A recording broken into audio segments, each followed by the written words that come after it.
Okay, hey, so we've got some ideas for the illustration in week 1 of Sticks and Stones.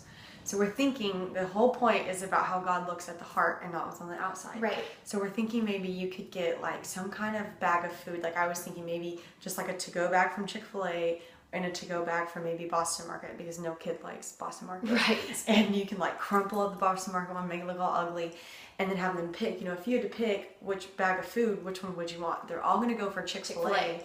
And then you can have like ugly, nasty, rotten food in that bag, and maybe like fun candy or something in the Boston Market bag to show them that it's not about what's on the outside, it's about what's on the inside. That's good. So right along those same lines, you could also do it with jars. So you could have a jar that was labeled Nutella or something yummy, and another jar labeled dog food or baby food. And have the kids come up and say, hey, we're going to do a food eating challenge. Call up 2 contestants.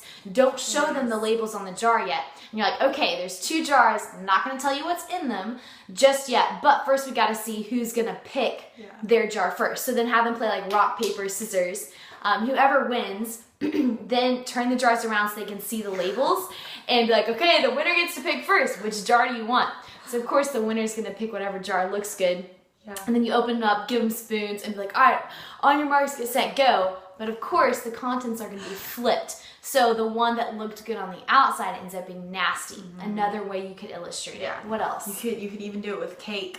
Maybe have like one cake that looks really good on the outside, but then they slice a piece of it and it's got worms coming out of it. Like live worms, when you get live worms. Live worms, like alive. And so they cut it and it's just like worms coming out of it. And then another cake that doesn't look as good, it's a little bit dingy, but it's like one of those rainbow confetti cakes on the inside that they would just like flip out for. Yeah, or if you wanted to do ice cream, you could even have someone in the back of, especially in 456, we had that freezer, and so you could scoop 2 bowls and then have something gross hidden in one of them. So any food type of content, something that looks good, something looks gross, with the contents flipped, and just show that what's on the outside doesn't always reflect what's on the inside.